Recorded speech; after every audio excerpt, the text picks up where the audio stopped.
Quero convidá-los a abrirem suas Bíblias comigo, no livro de Apocalipse, capítulo 3, versículo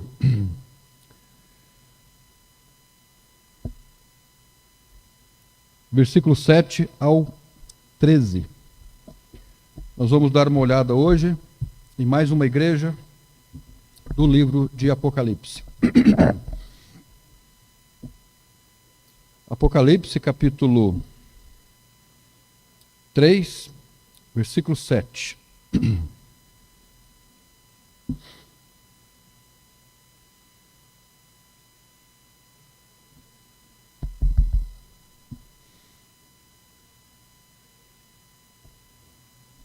Apocalipse, capítulo 3, versículo 7. Vamos fazer a leitura, depois nós vamos fazer uma introdução, alguns apontamentos e aplicação deste texto para a nossa vida. Diz assim então o texto: Ao anjo da igreja que está em Filadélfia, escreve: Isto diz aquele que é santo, o que é verdadeiro, o que tem a chave de Davi, o que abre e ninguém fecha, e fecha e ninguém abre. Conheço as tuas obras, eis que diante de ti pus uma porta aberta, e ninguém pode fechar, porque tendo pouca força, guardaste a minha palavra e não negaste o meu nome. Eis que eu farei aos da sinagoga de Satanás, aos que se dizem judeus e o não são, mas mentem.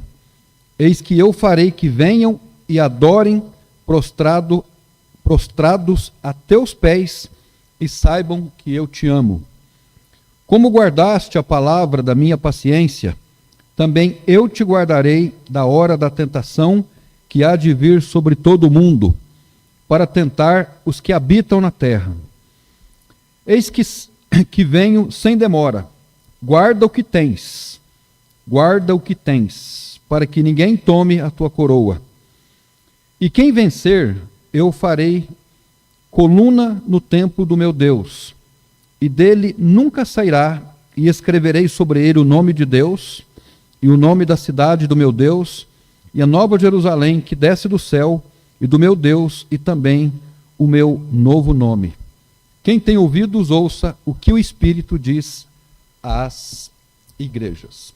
Vamos orar mais uma vez e rogar que o Senhor nos abençoe enquanto estivermos olhando para a sua palavra. Senhor nosso Deus, nós agradecemos ao Senhor mais uma vez pela oportunidade de lermos a tua palavra. Este texto não é um texto comum. A palavra do Senhor é um livro inspirado. Ele não foi produzido pela vontade de homem algum. Ele foi produzido pela vontade do Senhor. A palavra de Deus é para nós a nossa constituição, a nossa carta magna. A palavra de Deus é o nosso manual de vida. Ela precisa ser consultada, precisa ser lida, precisa ser guardada no coração, para que nós não nos desviemos dos seus caminhos, nem para a direita e nem para a esquerda. E muito menos que nós retrocedamos, voltando atrás, negando a fé cristã. Nós queremos sempre olhar para o autor da nossa fé, o Senhor Jesus Cristo. Ele é o nosso alvo de vida. Ele é o nosso propósito de vida. Mas nós estamos certos de que, se nós não nos alimentarmos da tua palavra, se nós não nutrimos a nossa alma e o nosso espírito com a tua palavra, nós corremos o risco de retroceder, corremos o risco de voltar atrás, corremos o risco de olhar para a direita, de olhar para a esquerda. E dessa forma, como Pedro em alto mar, nós podemos naufragar na fé. E é tudo o que nós não queremos. Nós queremos manter a nossa chama da fé acesa, sempre viva e servindo ao Senhor. E nós acreditamos que o livro de Apocalipse é um livro que faz muito bem a nossa alma. E por isso nós oramos para que nessa noite, na simplicidade deste texto, nós possamos extrair ensinamentos para a nossa vida. Pois é no nome de Jesus Cristo que nós oramos. Amém. Lembrando disso, irmãos, que quando a gente iniciou o estudo no livro de Apocalipse, logo no capítulo 1, no verso 3, nós lemos que bem-aventurado é aquele que lê, os que ouvem as palavras dessa profecia e guardam as coisas que nela estão escritas. Então nós temos aqui, no início do livro de Apocalipse, uma promessa de que nós seremos bem-aventurados se lermos e guardarmos as palavras deste livro.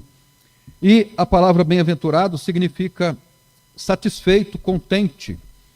E isso significa que o estudo do livro de Apocalipse tem a capacidade de nos trazer estabilidade para a vida, para as dificuldades da vida, para as tormentas da vida. É aqui que nós encontramos refrigério, não somente no livro de Apocalipse, mas em toda a Escritura. Mas o autor de Apocalipse introduz esse texto falando sobre isso. Nós chegamos então à igreja de Filadélfia, e é bom nós lembrarmos que essa é a 6ª carta. Foram escritas 7 cartas às 7 igrejas da Ásia Menor. Cada carta tem a sua especificidade. Nenhuma carta é igual à outra. Isso significa que nenhuma igreja é igual à outra. Então o autor escreve para todas as igrejas com o propósito de fazer exortação, admoestação, para o propósito de animar, o propósito de encorajar. A igreja de Esmirna e a igreja de Filadélfia, elas não receberam repreensão, elas não foram repreendidas, ao contrário das outras, que foram repreendidas pelo Senhor, mas essas 2 igrejas não receberam repreensão. Mas elas também foram alvos de alguns alertas da parte de Deus. Alguns historiadores da Bíblia, eles entendem que cada carta escrita no livro de Apocalipse representa um período da história das igrejas do Senhor Jesus Cristo na história.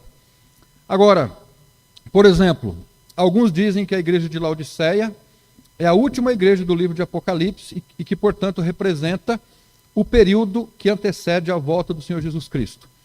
Embora isso possa fazer bastante sentido, mas esse ponto de vista ele é questionável, ele não é totalmente aceito entre os estudiosos da Bíblia.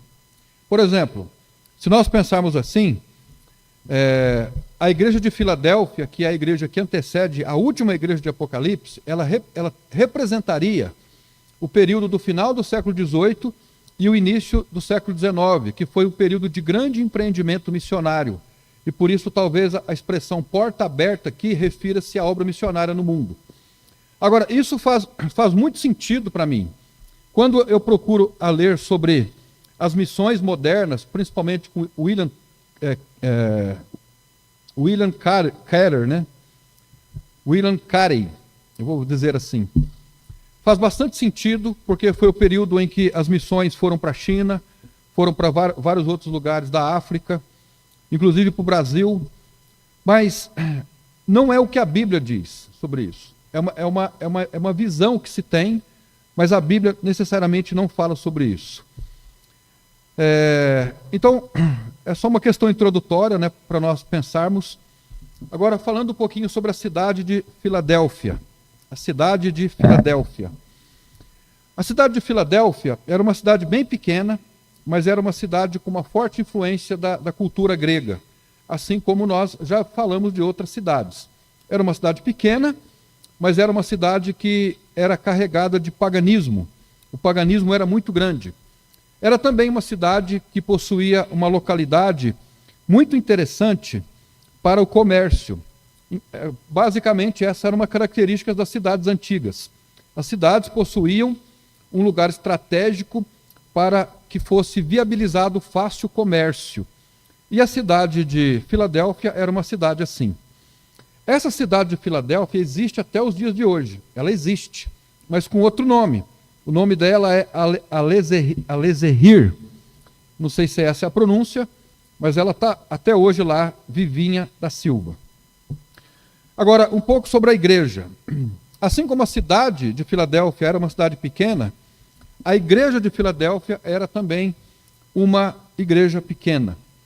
Aliás, as igrejas do Novo Testamento, eu estou agora fazendo um mergulho na história das igrejas, ou na história da igreja, até porque a gente está estudando sobre as doutrinas, e é importante nós sabermos onde estão as raízes das doutrinas que nós acreditamos hoje.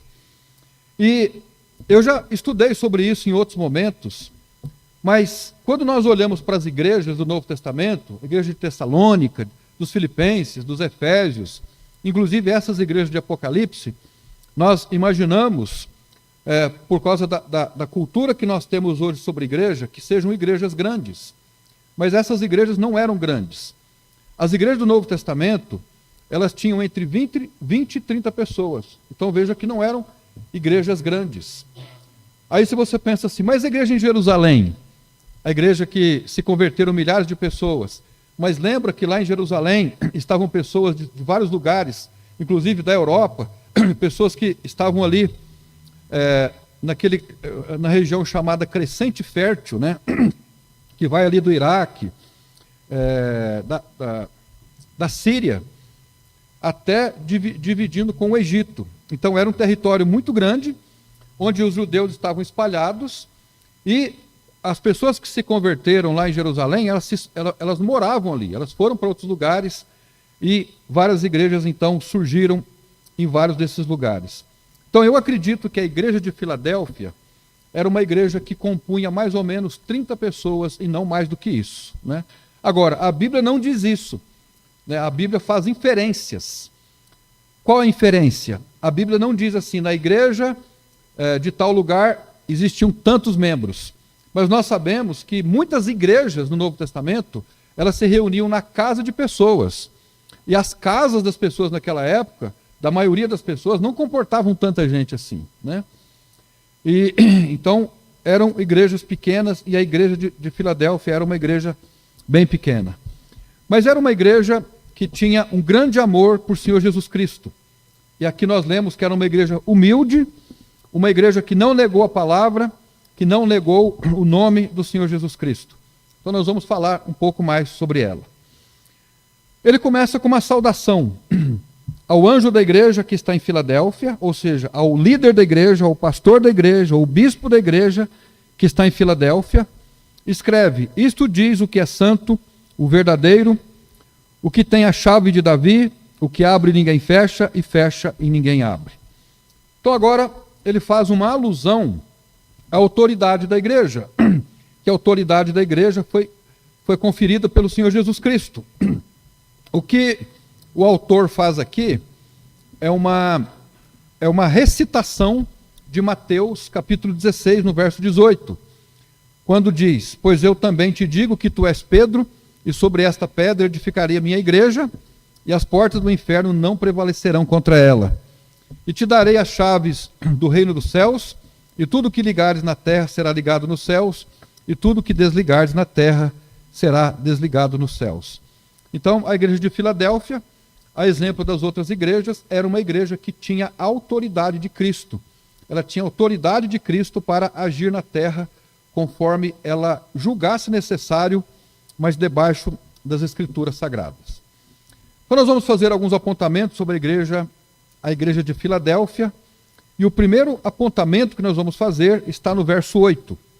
Conheço as tuas obras, eis que diante de ti pus uma porta aberta, e ninguém pode fechar, porque tendo pouca força, guardaste a minha palavra, e não negaste o meu nome. Então veja aí, o Senhor Jesus Cristo, ele reconheceu que a igreja de Filadélfia era uma igreja de pouca força, era uma igreja pequena, mas ela guardou a palavra e não negou o nome do Senhor Jesus Cristo. Agora, ele segue dizendo, nesse versículo 8, que colocou uma porta aberta. Aí a questão é, o que significa essa porta aberta? É uma porta aberta no sentido literal? Não. Porque se nós entendermos o texto literalmente, não faz nenhum sentido, né, dizer que foi dada a esta igreja uma porta aberta.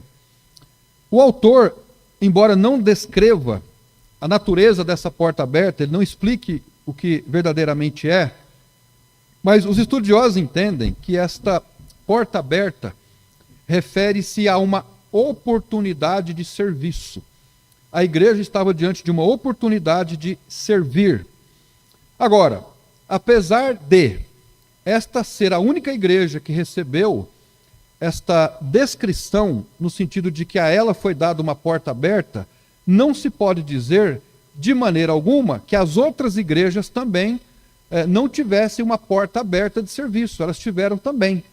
Na verdade, toda a igreja do Senhor Jesus Cristo, ela tem uma porta aberta para servir, uma porta aberta para cumprir a sua missão. Mesmo porque, no mesmo versículo, foi conferida a ela e a elas, todas, as igrejas do Senhor Jesus Cristo, a autoridade. Na expressão que a gente vê, né, que deu a chave de Davi, etc., significa que a igreja ou às igrejas foi conferida a autoridade. A igreja, então, estava comprometida com a obra missionária. Ela pregou o evangelho com firmeza e com fidelidade, e não negou o nome do Senhor Jesus Cristo. Ela era uma igreja pequena aos olhos dos homens, mas grande aos olhos de Deus. Existem igrejas, irmãos, que apesar de serem pequenas, elas podem, apesar dessa pequenez, cumprir o papel de Deus, né? Uma igreja independe do tamanho que ela possua, na quantidade de pessoas, mas ela precisa ser fiel ao Senhor Jesus Cristo. E na medida que o tempo for passando, que Deus for abençoando, ela precisa crescer, precisa desenvolver. A gente não pode, por exemplo, imaginarmos assim, nós somos uma igreja pequena, então não tem problema nós continuarmos assim. Quem determina o tamanho de uma igreja não somos nós. Deus determina o tamanho de uma igreja. Agora, nós temos que atentar para a porta aberta que foi dada. E nós temos que entrar por essa porta. Ou seja, nós precisamos ser oportunos. Não podemos perder a oportunidade de cumprirmos a obra de Deus nesse sentido. Essa porta aberta que foi dada, nós podemos fazer um trocadilho com o Sermão do Monte de Jesus e dizer que essa porta aberta, que é uma porta de serviço, de trabalho, uma porta de evangelização, é uma porta de missões, é uma oportunidade de a igreja cumprir a sua missão. Ela foi aberta, ela foi escancarada, foi dada oportunidade. Não é uma porta estreita, mas não é a porta para a salvação, para a nossa salvação, mas é a porta de salvação de outras pessoas. Os irmãos entendem? Então, qual é o ensinamento que nós tiramos daqui? Assim como nós fomos salvos por causa de outras pessoas que foram, num bom sentido, oportunas e não oportunistas, mas elas foram oportunas em pregar para nós o Evangelho, nós precisamos também ser oportunos e pregar o Evangelho a outras pessoas, ensinar outras pessoas o Evangelho do Senhor Jesus Cristo. Então, a igreja de Filadélfia, ela foi elogiada. E por que ela foi elogiada? Porque ela não negou o nome de Jesus e ela guardou a palavra.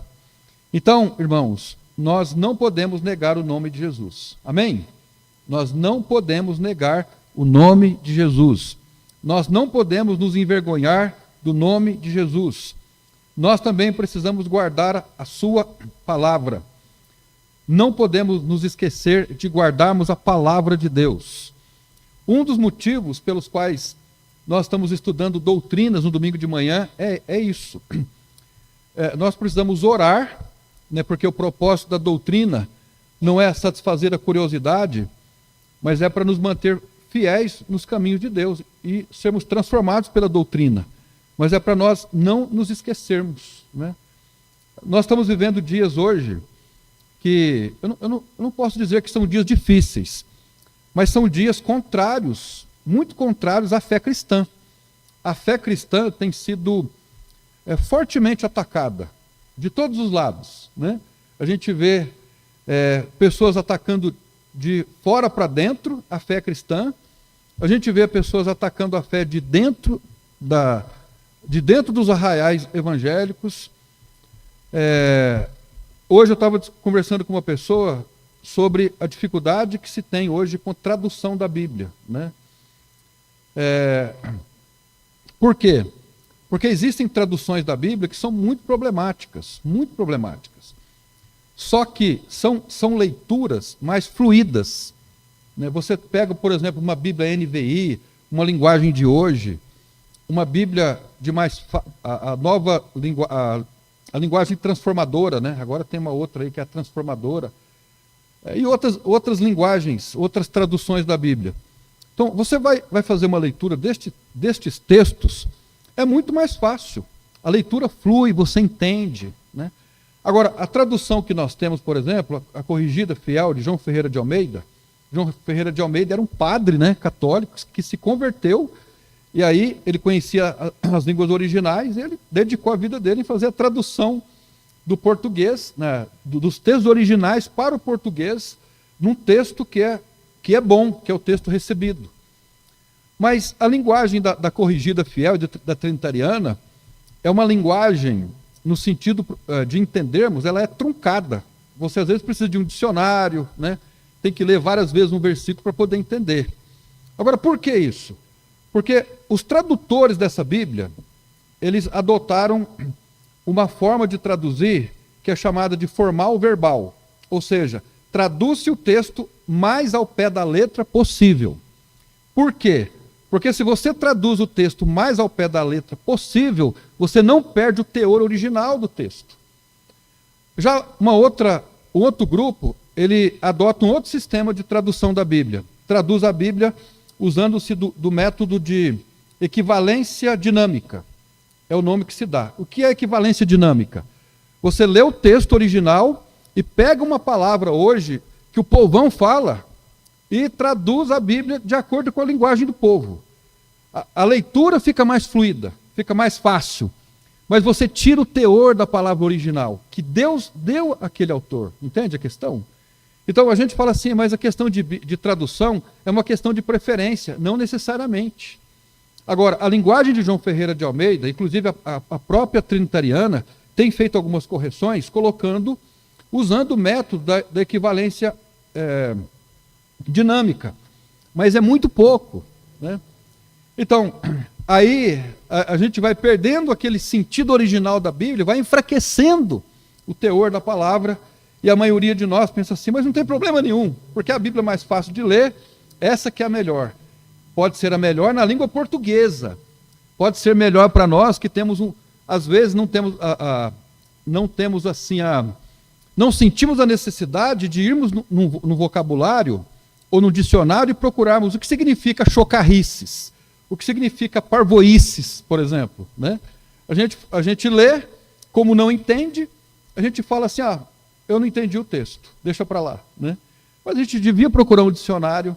Então, essas coisas, elas às vezes prejudicam o valor que a palavra de Deus tem para nós. E esse negócio de tradução da Bíblia hoje, irmãos, virou uma festa, né? E a gente tem que tomar cuidado para não negarmos a palavra de Deus nesse sentido. A gente pode não negar a palavra de Deus em muitos outros aspectos, mas temos que tomar cuidado com tradução também, está envolvido nisso. Então a igreja foi elogiada pelo Senhor Jesus porque ela não negou o nome dele e também não negou a sua palavra. Em segundo lugar, a igreja foi perseguida. Veja o verso 9. Verso 9. Eis que eu farei aos da sinagoga de Satanás, aos que se dizem judeus e o não são, mas mentem, eis que eu farei que venham e adorem prostrados a teus pés e saibam que eu te amo. Agora, o 10, o 10. Como guardaste a palavra da minha paciência, também eu te guardarei da hora da tentação que há de vir sobre todo o mundo, para tentar os que habitam na terra. Então, a igreja de Filadélfia foi uma igreja elogiada. Que Deus possa olhar para nós, irmãos, e não necessariamente que a gente precisa de um elogio da parte dele, né? Mas que ele possa ver em nós pessoas comprometidas com a palavra dele, comprometidos com o nome dele, né? Isso fará muito bem para nós. Em segundo lugar, a igreja foi perseguida. É interessante que o autor traz aqui uma expressão: eis que farei os da sinagoga de Satanás. O que é uma sinagoga? Eu pergunto aos irmãos, o que é uma sinagoga? Alguém saberia dizer? Eu vou tentar responder. O povo de Israel tinha o templo, certo? O templo. Mas vamos pensar, desde que o primeiro templo foi destruído e o povo foi disperso, o povo de Israel foi disperso, para onde eles iam, eles procuravam construir um lugar para eles se reunissem. Ninguém sabe hoje precisar exatamente quando foram feitas as primeiras sinagogas. Agora, depois que o segundo templo foi destruído, no ano 70 depois de Cristo, os judeus se espalharam para o mundo todo, foram para a Europa, vieram até aqui para o Brasil. Para onde quer que eles fossem, eles construíam as sinagogas. Uma sinagoga era um tipo de uma escola que o judeu usava para dar instruções.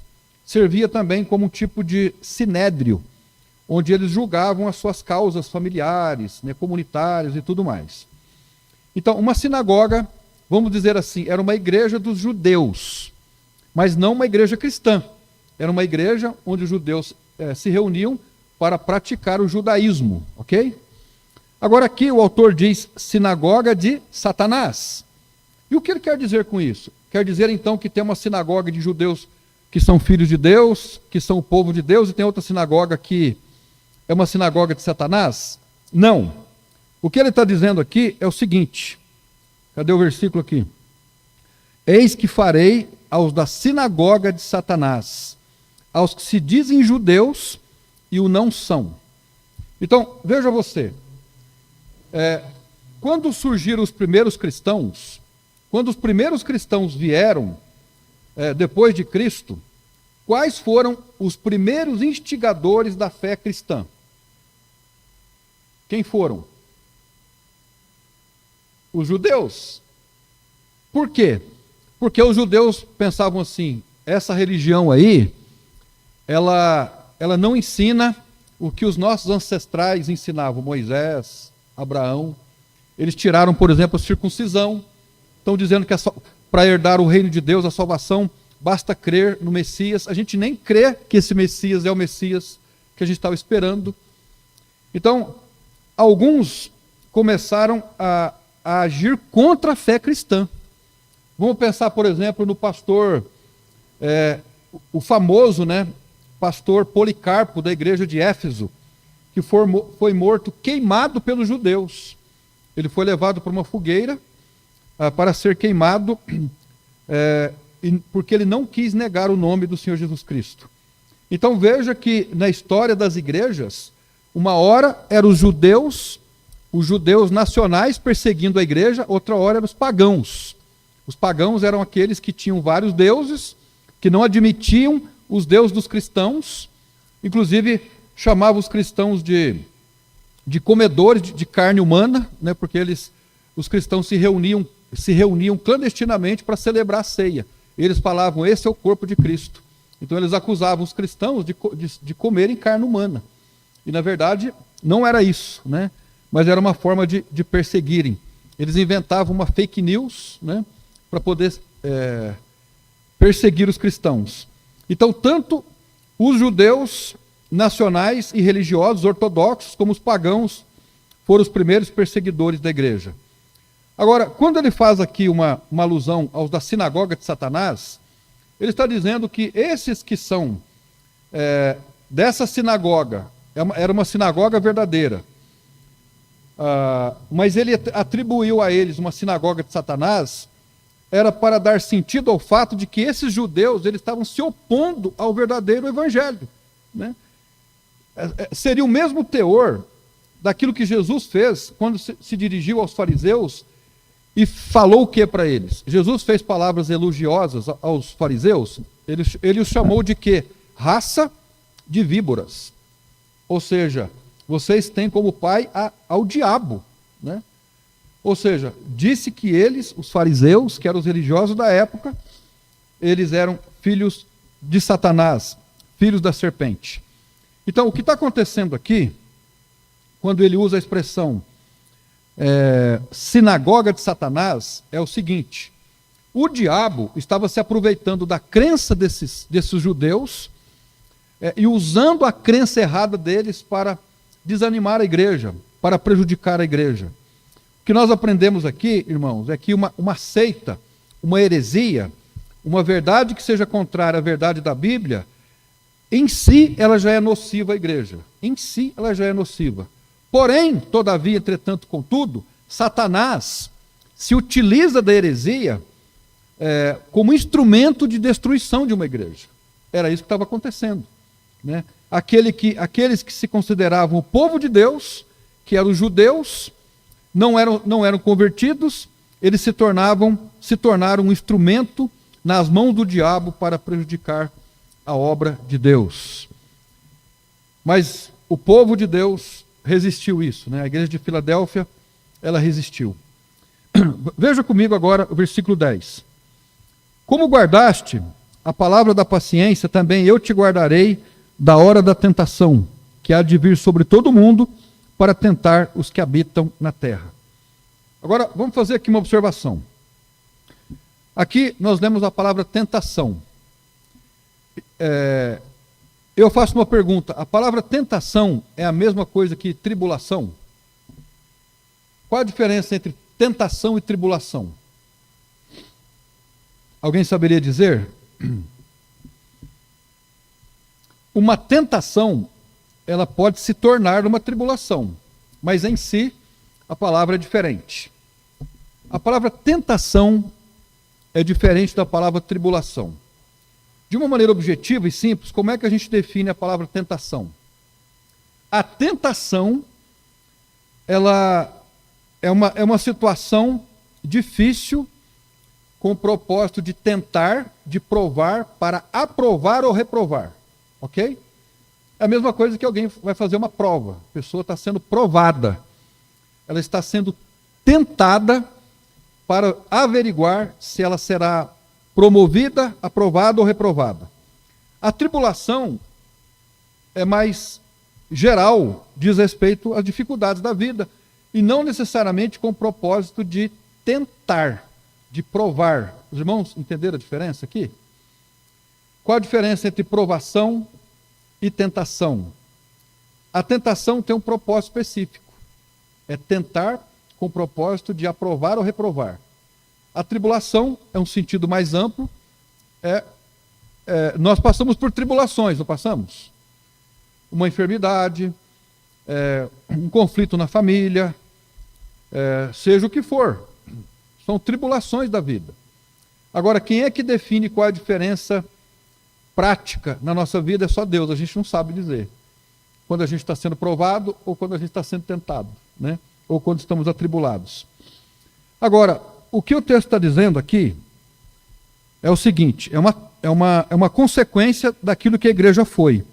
Veja, no verso 10: como guardaste a palavra da minha paciência? Olha aí. Como guardaste a palavra da minha paciência, assim como vocês sofreram, não negaram a palavra, não negaram o meu nome, também eu te guardarei da hora da tentação que há de vir sobre todo mundo. Veja que não é uma troca, mas é uma consequência. E qual é o ensinamento prático que traz para nós? Quando nós somos fiéis à palavra, quando nós somos fiéis a Deus, Ele nos guarda de tentações. Agora, veja aí uma preposição interessante. Também eu te guardarei da hora da tentação. Veja, ele não está dizendo que quando vocês passarem por uma tentação, eu estarei lá com vocês. Como os amigos de Daniel que tiveram lá na fornalha, que foram jogados lá, assim como o quarto homem esteve lá, o anjo do Senhor esteve lá na fornalha com eles, eu estarei com vocês. Ele não está dizendo isso. Ele está dizendo, assim como vocês não negaram o meu nome, guardaram a minha palavra, eu vou livrar vocês de uma tentação que poderia vir. E qual é o ensinamento prático para nós, irmãos? Quando nós somos fiéis a Deus, quando nós não negamos a sua palavra, Ele pode sim nos privar de futuras tentações. Ele não somente nos livrará na tentação, o que às vezes ocorre, mas Ele nos livra de tentações. Ontem eu estava vindo lá de Cambé, ouvindo uma pregação na BBN, não sei se alguém viu. Teve um pastor pregando sobre o propósito da doença. Não sei se alguém ouviu ontem a pregação. Mas uma mensagem, eu nunca ouvi uma mensagem daquela. Por que que nós ficamos doentes? Uma mensagem bíblica, ele falando sobre a grande bênção que são as doenças na nossa vida. E ele citando situações que ele viveu, situação que a família viveu, de o quão a doença humilha, né? Para nos fazer lembrar de Deus. Ele estava citando nome de situações do pastorado que ele viveu, de pessoas que eram endurecidas, que eram isso, que eram aquilo, mas se tornaram assim pessoas fiéis, idôneas, né? Ou seja, a doença cumpriu o propósito na vida dele, né? E às vezes Deus faz isso conosco também. Mas o que ele está dizendo aqui é que, porque foram fiéis à palavra e não negaram o nome dele, eles foram preservados. Agora, irmãos, isso é uma coisa que só Deus sabe, né? Quais os motivos das nossas tribulações, das nossas dificuldades. Nós não temos essa prerrogativa. Agora, uma coisa a gente sabe, isso com 100% de certeza. Quando nós somos fiéis a Deus, quando nós guardamos a sua palavra, nós vamos sair perdendo? A gente não vai perder por isso. Então, a melhor coisa que podemos fazer é nos ocupar em guardar a palavra do Senhor em nossas vidas.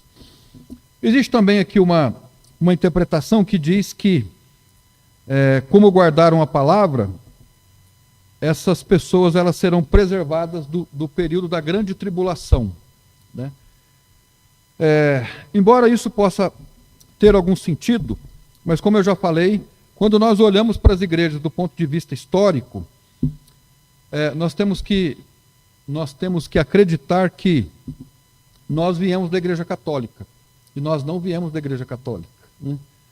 Os cristãos antigos, eles nunca se misturaram com nenhuma instituição. Então faz algum sentido dizer que aqueles que foram fiéis no período da igreja de Filadélfia, eles então serão guardados do momento da grande tribulação. Agora, nós não precisamos deste texto aqui para termos uma compreensão pré-tribulacionista.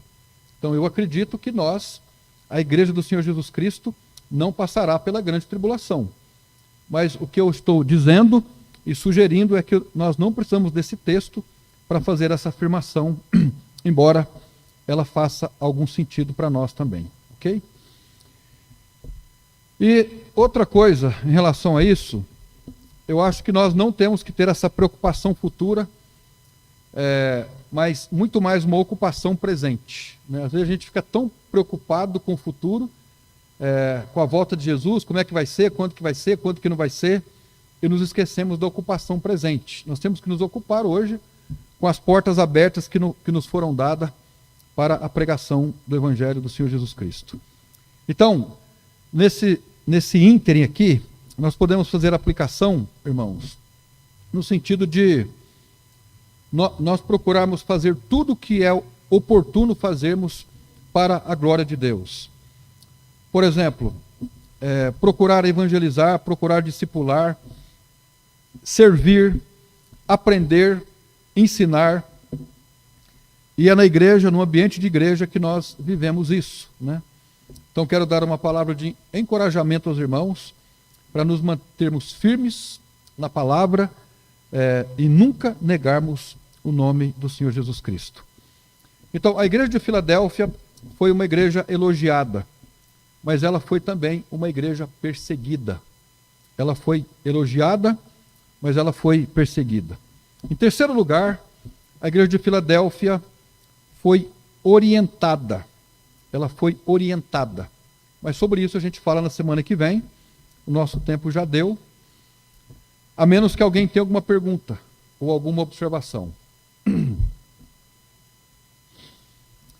Então, a igreja de Filadélfia era uma igreja, a cidade era pequena, a igreja era pequena, mas eles foram espertos, no bom sentido, em usarem as oportunidades que tinham de evangelizar. A cidade transitava muita gente, isso viabilizava a evangelização. Eles podiam evangelizar várias pessoas que passavam por ali na cidade.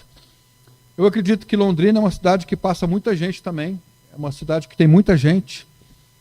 Apesar de sermos uma cidade grande e uma igreja pequena, nós também temos muitas oportunidades de evangelizarmos, de pregarmos o evangelho do Senhor Jesus Cristo.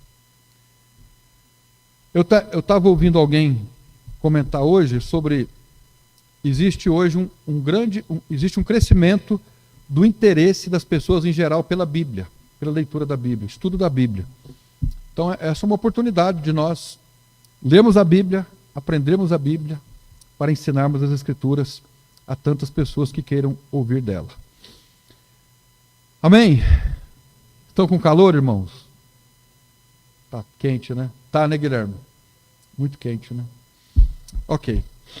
Alguma pergunta, irmãos? Filadélfia, igreja elogiada, igreja perseguida, igreja orientada. Isso a gente fala na semana que vem.